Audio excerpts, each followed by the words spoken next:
पूरी टीम को बहुत मेरे तरफ से बहुत बहुत बधाई और बहुत खुशी हो रही है कि अपना भारत जीत दर्ज किया है और बस ऐसे ही लोग खेलते जाएं, आगे बढ़ते जाएं, यही आशीर्वाद। आज सिर्फ ईशान किशन ने सल्यूट नहीं किया है भाई जसप्रीत बुमराह को, पूरा भाई हिंदुस्तान आज सल्यूट कर रहा था। क्यों? क्योंकि भाई बंदे ने मैच जितवाया। 18वें ओवर में जसप्रीत बुमराह ने जो 6 रन दिए ना, वो कमाल का ओवर था। इनके 3 ओवर में 48 रन बने इंडिया के, इनके 3 ओवर में 37 बने, तो वो एक फर्क हो गया। और 18वां ओवर बड़ा टर्निंग पॉइंट बुमराह का स्पेशली अगर मैं बात करूं तो बहुत ही जबरदस्त बॉलिंग उस बंदे ने की है। बुमराह एक डिफरेंट लीग का बॉलर है, बहुत ही डिफरेंट है, वो अलग है, दुनिया में ही अलग नजर आता है जैसा बॉलर जो कि नया बॉल, पुराना बॉल, स्लो। जाहिर है जो कहा उन्होंने करके दिखाया, क्योंकि उनको पता था डे इन डे आउट ये 250 वाली पिच है। लोग जो कह रहे थे उन्होंने उनको नहीं देखा, पार स्कोर को नहीं देखा, उनको पता था कि ये 250 वाली है। तो आई थिंक जो इनकी असेसमेंट ऑफ द पिच थी वो स्पॉट ऑन थी। दूसरा मैं थोड़ा सा ये कहना चाहूंगा फील्डिंग के एतबार से, अभी हमने डिस्कस किया, आप ये देखें टीम तब लगती है जब 11 के 11 उतरे होते हैं। भाई हम आईसीसी से रिक्वेस्ट करते हैं जसप्रीत बुमराह का डीएनए टेस्ट करो, ये इंसान है या नहीं है। मतलब कौन इतनी अच्छी बॉलिंग करवाता है यार हर मैच। हैरी ब्रूक ने जो कैच छोड़ा, पता करें कि इस बार कितने में बिके हैरी ब्रूक आईपीएल में। लेकिन जब भी उनके पास उनको बॉल दी जाती है ऐसे क्रंच मोमेंट्स में, this is not the first time that we have seen him do something like this, जब भी उनको बॉल दी जाती है वो हमेशा डिलीवर करते हैं। बुमराह का जो फैक्टर है बहुत बड़ा फैक्टर है, उसने अंडर प्रेशर आज भी उसने अपने स्किल की एग्जीक्यूशन की है।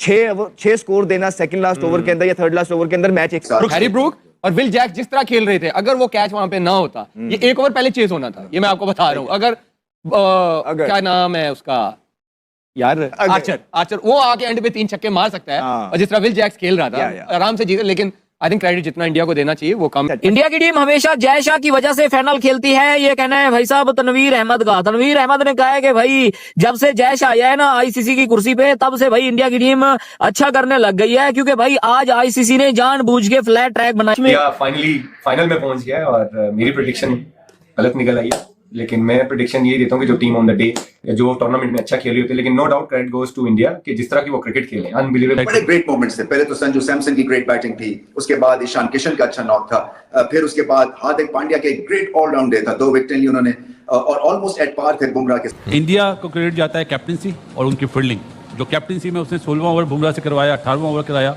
उसने मैच को बिल्कुल ही वन साइड। बुमराह का अगर आप ये देखें कि नया बॉल वो करते हैं अपने फुल रनअप के साथ, जब वो मिडिल ओवर्स में आते हैं वो अपना रनअप जो है उसको कट करते हैं, छोटे रनअप के साथ वो उनकी कंसंट्रेशन होती है कि मैंने यॉर्कर मारने हैं। So there are some attributes जो लर्न करने की ज़रूरत है कि किस तरह ये बंदा प्रेशर सिचुएशन में जो है वो आके किस तरह ये अपने माइंडसेट को चेंज करता है, किस तरह ये आके जो है अडेप्ट करता है उन सिचुएशंस के ऊपर। तो आई थिंक बहुत बड़ा एसेट है ये इंडिया के लिए। अगर आप बुमराह की बात करें, 7 रन से इंग्लैंड पीछे रह गया इस ग्रेट मैच में। वो कहां पे पीछे रह गया? 7 रन ही थे ना, 1 hit away from a super over.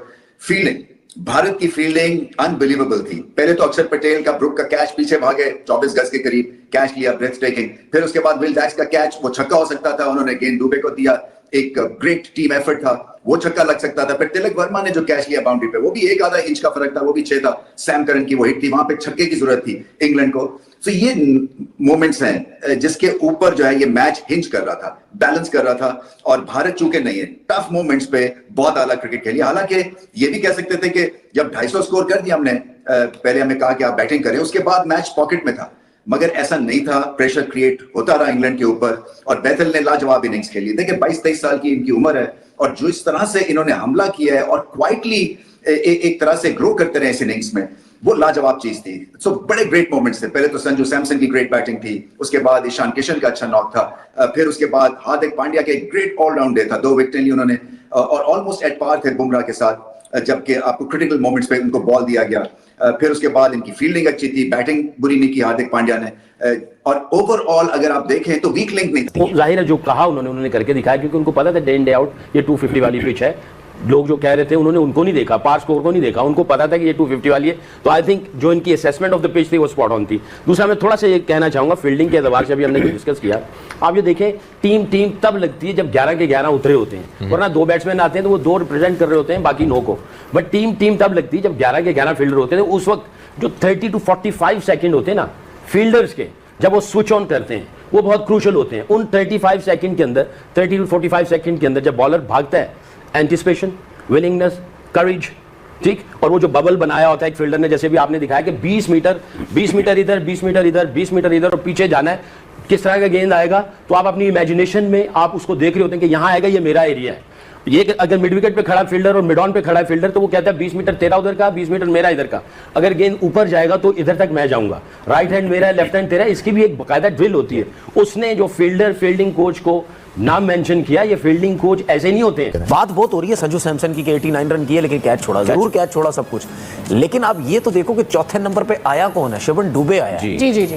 वो हार्दिक पांड्या नीचे, सूर्य कुमार यादव नीचे, तिलक वर्मा नीचे। तो उसने जो 25 बॉलों पे 42-45 रन किए वो फर्क डाला है उसने। Obviously। ये तो है कि रन आउट हो गया वो, लेकिन फर्क तो उसने डाला है। उसने सही है, संजू सैमसन ने 89 कर दी, वो 40-50 बॉल्स के ऊपर अपना रोल किया, अपना रोल किया, और नो डाउट इसमें कोई वो नहीं है। आप अच्छे प्लेयर का फॉर्म, जिसने वेस्टइंडीज के खिलाफ भी तकरीबन 100 रन की इनिंग खेल ली थी उसने, तो जब आप उसका कैच छोड़ेंगे तो उसकी फॉर्म तो अच्छी है, तो वो कंटिन्यू चलता चला गया। मैंने बहुत देखा है ये, स्पेशली संजू सैमसन वगैरह को। आप इंडिया में मैचेस देखें, जब बैटिंग पैराडाइज पिचेस होती है, ये बहुत रन करता है, ये बहुत मारता है, ये आप हमेशा नोट करना, ये बड़े रन करता है। ये तो इनकी अभी बैड लक चल रही है कि अभिषेक शर्मा बिल्कुल आउट ऑफ फॉर्म हुआ है, नहीं तो जितनी अच्छी बैटिंग विकेट आज के मैच में नजर आ रही है, जितने रन हुए 250 रन हो रहे हैं, तो इसका मतलब ये है कि बहुत अच्छी बैटिंग विकेट थी।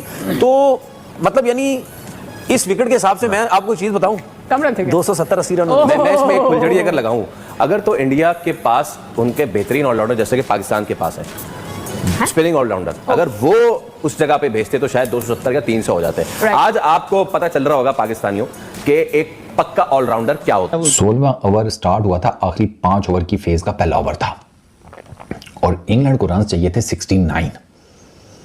ठीक है, अब आप इक्वेशन देख लें कि इंग्लैंड 7 रन से मैच हारा है और उन 7 रन एक साइड पर रखे हैं। जसप्रीत बुमराह ने उन 5 ओवर्स में से जो 2 ओवर किए हैं, 16वां और 18वां, उनमें सिर्फ 14 रन दिए हैं, सिर्फ एक चौका खाया है।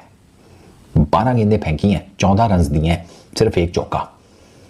इससे आपको पता चलेगा कि जसप्रीत बुमराह का इस मैच में इंपैक्ट कितना है। वो वही बात है ना कि big match big player with the ball. इस टाइम वो इस टाइम क्या, वो काफ़ी टाइम से टीम इंडिया को रेगुलर डिलीवर कर रहा है। जहां बड़ा मैच होता है, जहां जसप्रीत बुमराह का होता है कि यार इसकी बॉलिंग बहुत मैटर करेगी, एग्जैक्टली उसी मैच में वो बेहतरीन परफॉर्मेंस देता है। पहला ओवर 7 रन का गया, पावर प्ले में किया था। 5वां ओवर जसप्रीत बुमराह ने एक छक्का लग गया उसको, लेग साइड पे बॉल थी, बहुत गंदा बॉल था, तो उसको बैदल ने उठा के बाहर फेंका। अच्छा 7 रन उस ओवर में। फिर उसके बाद किया 11वां ओवर, उस ओवर में पड़ गए 12 रन, 2 चौके लग गए जसप्रीत बुमराह को। ठीक है, तो जसप्रीत बुमराह को पहले 2 ओवर्स में 19 रन पड़े थे। फिर तीसरा ओवर किया 16वां, उसमें दिए हैं जसप्रीत बुमराह ने 8 रन। ठीक हो गया, एक चौका पड़ गया था। और फिर 18वां ओवर किया जिसमें सिर्फ 6 रन। इंडिया को क्रेडिट जाता है कैप्टनसी और उनकी फील्डिंग। जो कैप्टनसी में उसने 16वां ओवर बुमराह से करवाया, 18वां ओवर कराया, उसने मैच को बिल्कुल ही वन साइड कर दिया। मैं लास्ट ओवर पे तो आना ही नहीं चाह रहा कि 22 रन बने डूबे के, लेकिन जो 16वां ओवर और 18वां ओवर करा वो ब्रिलियंट कैप्टनसी। और मेरे ख्याल है मेरा man of the match Bumrah है, दिया गया उसको संजू सैमसन को। वो संजू सैमसन ने भी कहा जब उनको मैन ऑफ द मैच मिला, तो उन्होंने भी ये बोला कि एक्चुअल में मैन ऑफ द मैच आज के मैच में वो बुमराह को होना चाहिए, जो क्रूशल ओवर्स उन्होंने आके कराए। कमी आपको ये लगता है कि ऑलराउंडर्स ये होते हैं, शिवान दुबे ठीक है उन्होंने एक ही ओवर किया लास्ट वाला आके, लेकिन बैटिंग में क्या ज़बरदस्त उनको आज प्रमोट किया गया, उनको ऊपर भेजा, कैप्टन नहीं आए और उन्होंने आके जैसे आदिल रशीद जिन पे इंग्लैंड की टीम रिलाई कर रही थी कि हमें विकेट्स दिलाएंगे, वो अच्छा मैचअप था। वो बिल्कुल ज़बरदस्त था, मैचअप नहीं था, वो बैटिंग ऑलराउंडर है, हमारी तरह बॉलिंग ऑलराउंडर नहीं है कि एकदम 4 पे आके वो वैसे इम्पैक्ट परफॉर्मेंस वो ऐसी दिखाए। और एक्सीलेंट डिसीजन, और आदिल रशीद को अंडर प्रेशर किया। अगर दुबे वहाँ पे ना आता तो शायद उसको 40 के बजाय 30 रन होते, रन कम हो जाते, एक आधी विकेट और ले जाता। तो दुबे ने वैसे ही वो खेला, वो तो रन आउट ना होता तो मेरे ख्याल से 270+ रन हो जाने थे जैसे वो खेल रहा था।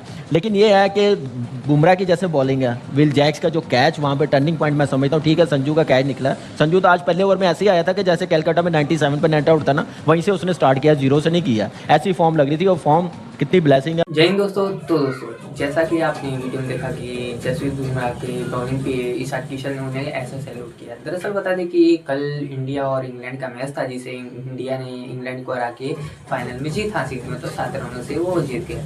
लेकिन बता दें कि इसमें इंडिया का मैच हारने का चांसेस था, मतलब इंडिया की बॉलिंग थोड़ी सी वीक चल रही है, क्योंकि इसमें सिर्फ एक जसप्रीत बुमराह थे जिन्होंने अच्छी बॉलिंग कराई, मतलब कि बहुत कम रन दिए, जिसकी वजह से ये सराहनीय थे, जिसकी वजह से हमारे सूर्य कुमार यादव ने उनको सैल्यूट मारा, जिसकी वजह से पाकिस्तानी मीडिया में रोना धोना चालू हो गया। और बता दें कि जसप्रीत बुमराह ने हर बार इंडिया को इस सिचुएशन में से निकाला ही, मतलब कि हर एक मैच में जैसे डूबते को तिनके का सहारा होता है, वैसे ही जसप्रीत बुमराह ने टीम इंडिया को हर एक मैच में से निकाला, मतलब अपनी बॉलिंग से। मतलब कि इस समय इंडिया की बैटिंग तो अच्छी है लेकिन बॉलिंग में हम लोग फंस रहे हैं। मतलब कि बता दें कि 253 रनों का इतना महा टारगेट देने के बाद भी इंग्लैंड की टीम ने उसको चेस करते करते रह गई। मतलब हमको अपनी बॉलिंग सुधारने की ज़रूरत है। मतलब बैटिंग में तो अब 6 शर्मा फ्लॉप चल रहे हैं, उन्हें अपनी बैटिंग सुधारने की ज़रूरत है। लेकिन यहाँ बॉलिंग में हमारी जसप्रीत बुमराह ने पूरे मैच को पलट दिया, जिसकी वजह से इंडिया फाइनल में पहुँच गई है। अब इस पर आपकी क्या राय है कमेंट सेक्शन में जरूर बताएं। वीडियो अच्छी लगे तो वीडियो को लाइक शेयर सब्सक्राइब जरूर करें। जय हिंद दोस्तों।